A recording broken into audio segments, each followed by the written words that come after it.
مختلف اقوال ہیں، البتہ یہ مسئلہ الگ ہے کہ اس کے بارے میں جتنی کچھ باتیں بیان کی گئی ہیں کہ وہ بے نمازی تھا، وہ شرابی تھا اور جوا کھیلتا تھا، یہ ساری چیزیں کسی بھی صحیح دلیل سے ثابت نہیں ہیں، کسی بھی صحیح دلیل سے ثابت نہیں ہے۔ اور کبار صحابہ حضرت عبداللہ ابن عباس وغیرہ کا کہ اس کے پاس جانا اور آنا یہ اور نکیر نہ کرنا کہ ہاں بھائی تم ایسا کرتے ہو، یہ اس بات کی دلیل ہے کہ یہ ساری چیزیں شیعوں کی مبالغہ آمیزی سے آ گئی ہیں۔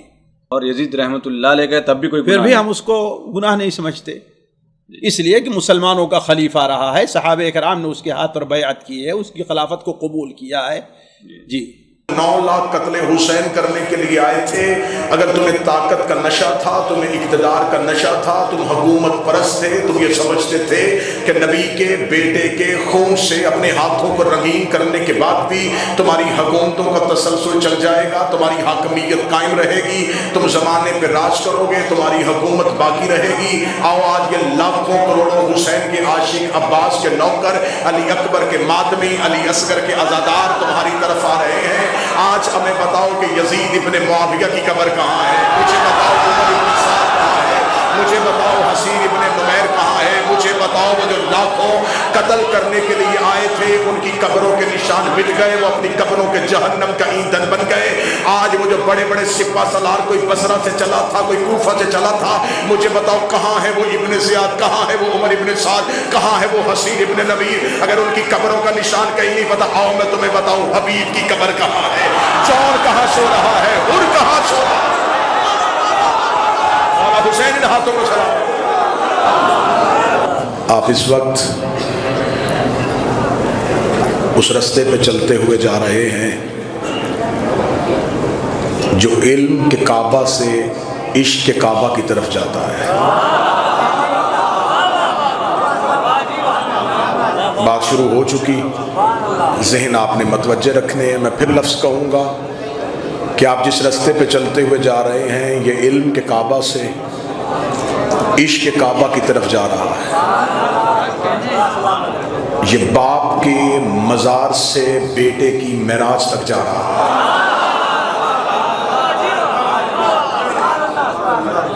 یہ مادیت سے معنویت کی طرف جا رہا ہے۔ اگلی سطر میں کہنے لگا ہوں جو قریب بیٹھے ہو، یہ خودی سے خدا کی طرف جا رہا ہے۔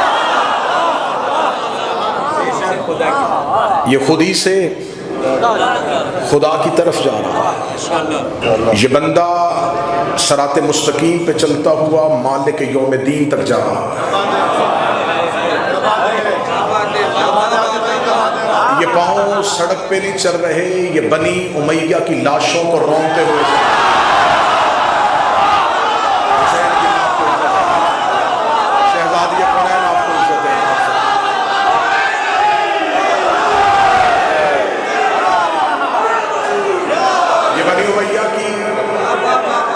قبروں کو ٹھوکریں مارتے ہوئے اس صدائے نصرت پہ لبیک کہتے ہوئے حسین کی جانب جا رہے ہیں۔ تم نے صرف 9 لاکھ لے کے حسین کا رستہ روکا تھا، آج یہ لاکھوں حسین ابن علی کا ساتھ دینے کے لیے آئے ہیں۔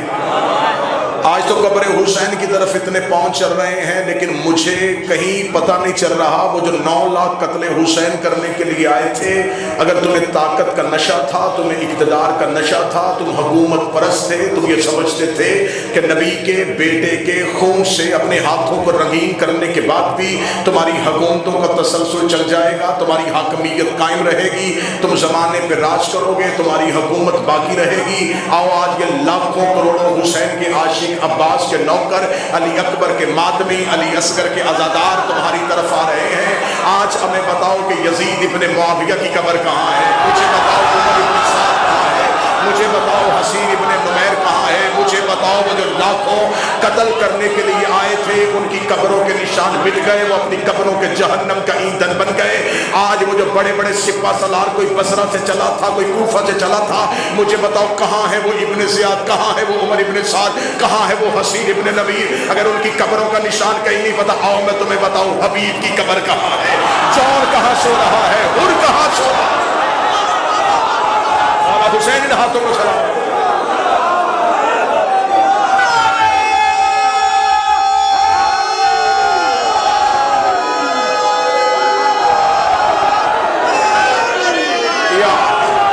آؤ ہم تمہیں بتائیں. بسم اللہ. ہم تمہیں بتاتے ہیں کہ حسین کا حر کہاں سو رہا ہے. ہم تمہیں بتاتے ہیں کہ حسین کا حبیب کہاں آرام کر رہا ہے. وہ جو ایک رات کے لیے آیا تھا وہ بھی ان کا علیہ السلام ہے. صدر زمین پہ گئی ہے میں پھر سر اٹھانے لگا. وہ جو ایک رات کے لیے آیا تھا وہ بھی حسین کا علیہ السلام ہے. ایک رات کا آنے والا مہمان حسین علیہ السلام بنا دیا. تیرا تخت پہ بیٹھنے والا حسین لعنت اللہ بنا. سلام ان قدموں کو.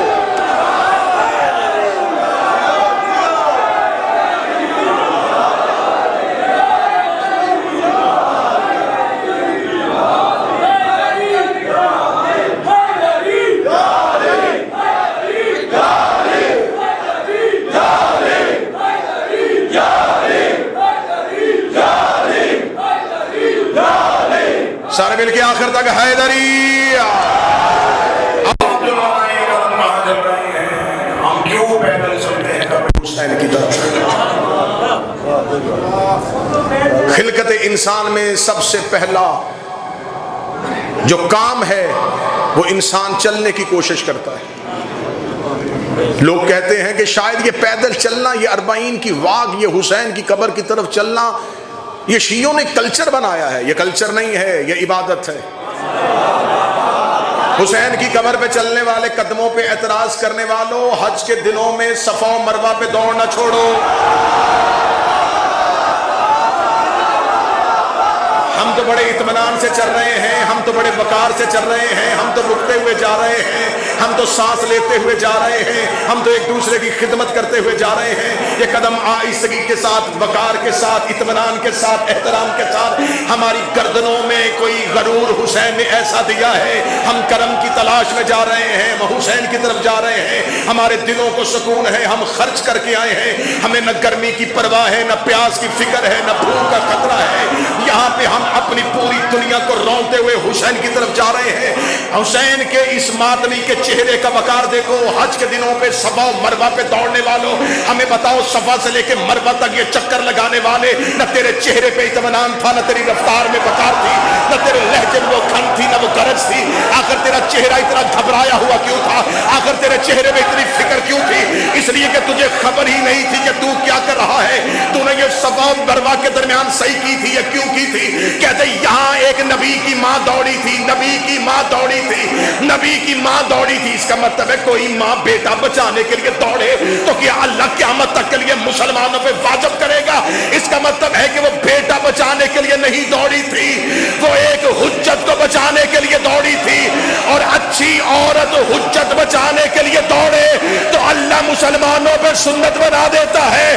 اور اگر کوئی عورت حجت کو لڑنے کے لیے آ جائے، وہ جتنے قدم چلی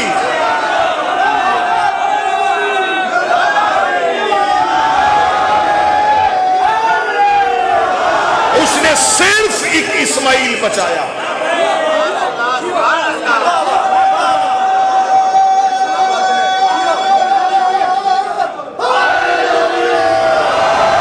اس نے صرف ایک اسماعیل بچایا. جس نے صرف ایک اسماعیل بچایا اس کے قدموں پہ چلنے والے آج دوڑتے ہیں. یہاں ایک اسماعیل نہیں بچا، یہاں پورا دین بچا ہے. جب ہم کرتے ہیں تو اس کو ہم کیا لفظ کہتے ہیں؟ مشی کر رہے ہیں. قبلہ تشریف فرما ہے اس مشی کرنے کو، اس چلنے پہ اعتراض کرنے والے. یہ 40 واق تو انہوں نے ابھی شروع کیا، اس سے پہلے یہ کیا پیدل چلنا کہاں عبادت ہوتا ہے؟ اور میں تمہیں بتاؤں کہ اللہ نے کب کس کو مشی کا حکم دیا تھا. موسیٰ کی ماں نے حضرت موسیٰ کو صندوق میں رکھ کے نیل کی لہروں کے حوالے کیا.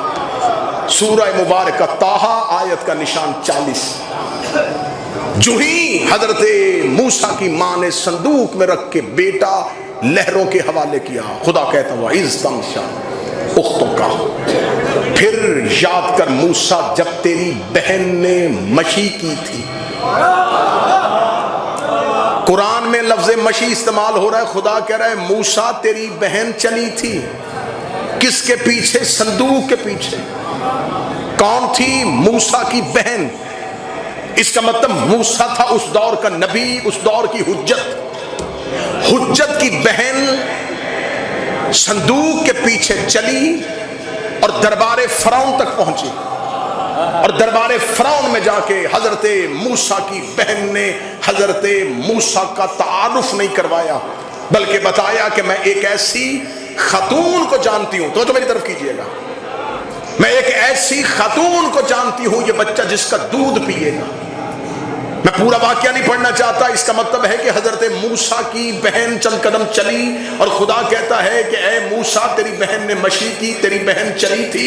میرے مالک قرآن واقعہ سنانے کے لیے نہیں آیا، قرآن نتیجے دینے کے لیے آیا ہے، قرآن ہدایت کرنے کے لیے آیا ہے. میرے مالک قیامت تک کے لیے قرآن پڑھا جائے گا تو کیا قیامت تک کے لیے پڑھنے والے قاریان قرآن، حافظان قرآن اس واقعے کو بطور واقعہ سمجھ کے پڑھیں گے کہ ایک بہن چلی تھی، وہ صندوق کے پیچھے چلی تھی. میرے مالک تو آیتیں ایسے نہیں بھیجتا، تو ایک ایک حرف ایسے نہیں اتارتا، تو نے اسے آیت بنا کے زمین پہ اتار دیا کہ موسیٰ کی بہن چلی تھی. موسیٰ کی بہن چلی تھی، کہاں تک گئی تھی؟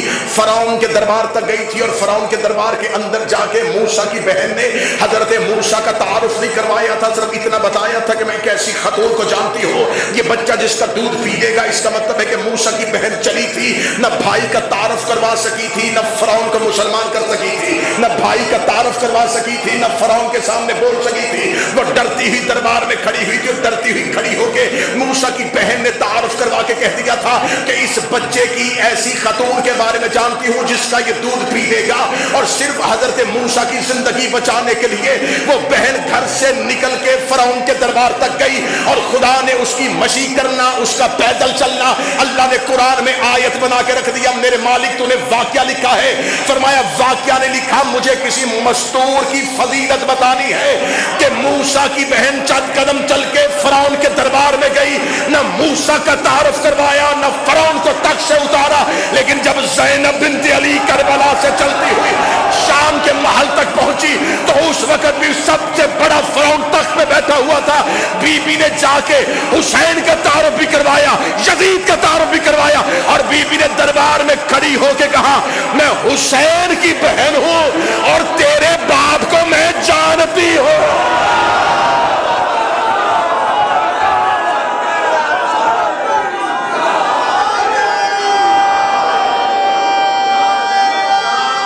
بسم اللہ، بسم اللہ.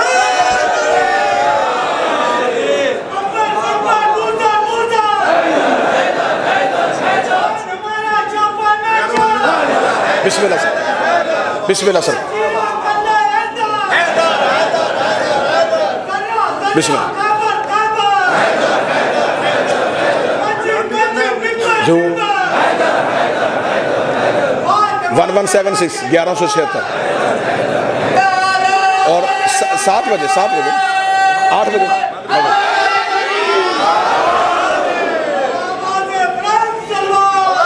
اللہم صلی علی محمد و آل محمد. اور انشاءاللہ ایک ضروری اعلان، یہیں سے اسی رستے پہ چلتے ہوئے ایک منزل آئے گی، پول نمبر 1176 1176، موقب شہزادی ام البنین صلوات اللہ علیہ. میر صاحب وہاں خدمت کے لیے مامور ہیں. مالک ان کی خدمت کو قبول فرمائے، یہ سلسلہ ان کی نسلوں میں مسلسل فرمائے، ان کی نسلوں کو یہ اب میرا مالک یہ خدمت نصیب فرمائے. انشاءاللہ کل ٹھیک رات مغرب کے بعد 7:30 8 بجے کے قریب وہاں مجلس شروع ہو جائے گی اور وہاں بھی حاضری ہوگی. آپ تمام احباب جو چلیں گے یہیں سے چلتے ہوئے اس منزل کی جانب جائیں گے، یا جو پہنچ چکے ان کو اطلاع دیں. انشاءاللہ کل وہاں پہ مجلس ہوگی. چلی موسیٰ کی بہن، لیکن موسیٰ کا تعارف نہیں کروایا. لیکن جب حسین کی بہن شام پہنچی، میں فضائل پڑھنے لگا ہوں، 2 ہستیوں نے شام میں جا کے خطبہ دیا، ایک حسین کی بہن، ایک حسین کا بیٹا. میں فضائل پڑھ رہا ہوں. ایک سید الساجدین اور ایک شہزادی زینب، دو ہستیوں نے شام میں جا کے تقریر کی ہے، ایک حسین کی بہن اور ایک حسین کا بیٹا۔ میں تقریریں نہیں پڑھنے لگا، میں خطبہ نہیں پڑھنے لگا، میر صاحب لفظ کہنے لگا، دونوں کے پورے خطبے پڑھ لو، دونوں کے خطبوں میں کیا فرق تھا۔ سجاد نے بتایا کہ ہم کون ہیں، زینب نے بتایا کہ تم کون ہو۔ اس سے اچھا جملہ نہیں کہا جا سکتا۔ مولا سجاد نے بتایا کہ ہم کون ہیں، اور علی کی بیٹی نے بتایا کہ تم کون۔ جاؤ جا کے دونوں خطبہ پڑھو۔ سید الساجدین نے اپنے خاندان کا تعارف کروایا اور علی کی بیٹی نے یزید کے خاندان کا تعارف کروایا۔ سجاد بتاتے رہے کہ ہم اہل بیت کون ہیں، زینب بتاتی رہی کہ تم بنی امیہ کون ہو۔ جملہ نہیں سمجھے تو میں اگلا آسان کر کے جملہ دوں، سجاد تولا پڑھتے رہے، زینب تبرہ پڑھتی رہے۔ علی کی بیٹی نے شام کے دربار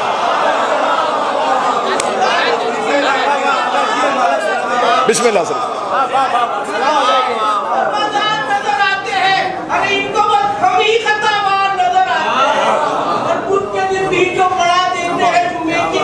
بسم اللہ۔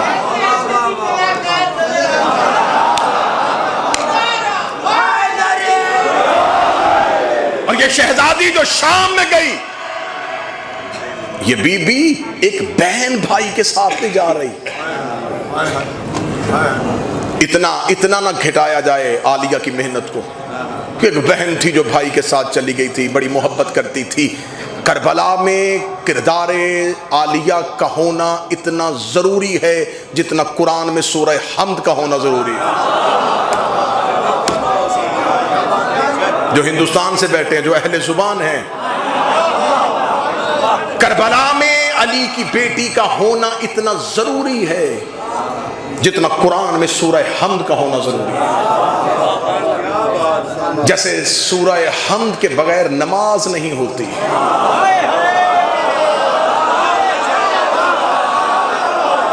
عالیہ کے بغیر کربلا نہ ہوتی۔ یہ بہن بھائی کے ساتھ نہیں آئی، شہزادی کربلا میں پہنچی ہے۔ یہ ہمارا پیدل چلنا اسی بی بی کی سنت ہے، اسی کی سیرت ہے، اسی کا طریقہ ہے۔ سلام کرنے لگا ہوں اگلے جملے پہ علی کی بیٹی کو۔ یہاں ایک بہن بھائی کے ساتھ نہیں گئی، بی بی اپنے منصب کے تحت گئی۔ کیا منصب تھا علی کی بیٹی کے پاس، کس رشتے اور کس ناطے کے ساتھ کربلا میں گئی ہے۔ جب شہزادی کا سلام کرتے ہو، شہزادی کی زیارت پڑھتے ہو، تو شہزادی کے القابات پڑھنا، شریکت الحسین لقب ہے میری شہزادی کا، شریکت الحسین۔ عام شیعہ سمجھتا ہے صرف اس لیے کہ امام حسین کے ساتھ سفر میں گئی تھی، یہ شریکت السفر نہیں، شریکت الحسین ہے۔ یہ حسین میں شریکہ ہے، صرف سفر میں نہیں، حسین میں شریک ہے۔ جب سے حسین ہے، جب سے حسین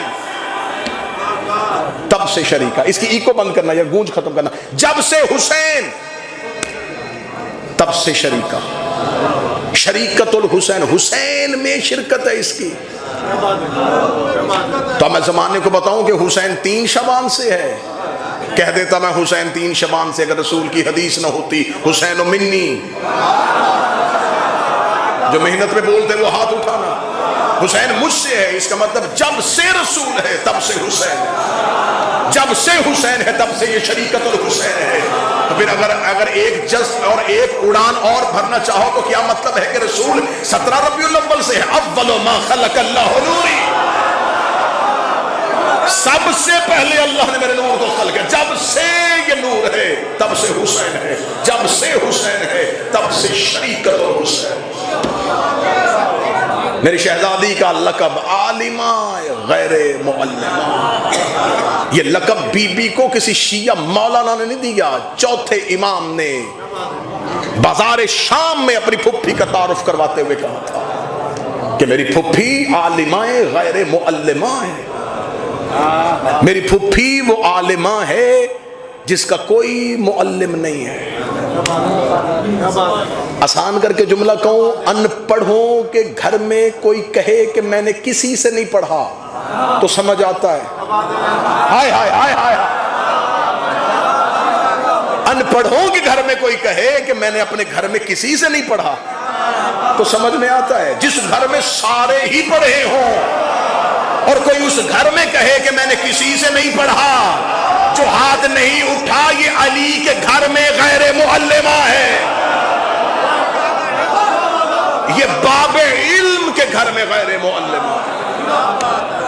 5 سال یہ شہزادی پلی ہے رسول کی گود میں، رسول کے ہوتے ہوئے غیر معلمہ، علی کے ہوتے ہوئے غیر معلمہ۔ امام حسن، امام حسین، سید الساجدین، امام محمد باقر علیہ السلام، ان آئمہ کے ہوتے ہوئے غیر معلمہ۔ کتنی فضیلت ہے اسی ایک لقب میں، عالمہ تو غیر معلمہ، جو اہل بیت کے گھر میں رہ کے بھی غیر معلمہ ہے۔ اگر ہضم کر سکو اور برداشت کر سکو تو میں عالمہ غیر معلمہ کا اپنے عقیدے میں اگلا ترجمہ کر دیتا ہوں، اللہ کی شاگردہ۔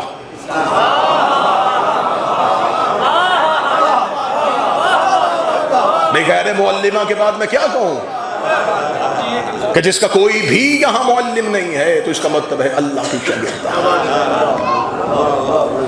سر نہ ہلانا اور اگلی صدر سن لینا، وہی صرف نبیوں کو ہوتی ہے۔ یہ اللہ کی شاگرد، عالمہ تو غیر معلمہ، اس بی بی کا لقب امینہ امامت، اللہ کی امامت جیسی امانت جس کے گھر میں ہو اسے امینہ کہتے ہیں۔ یہ شہزادی امینہ ہے۔ مکہ کے لوگ نبی کو امین کہتے تھے اس لیے کہ اس کے پاس اپنی امانتیں رکھواتے تھے، جس کے پاس کافر اپنی امانتیں رکھوائیں اسے مصطفیٰ کہتے ہیں، جس کے پاس اللہ اپنی امامت رکھوائے اسے امینہ امامت کہتے ہیں۔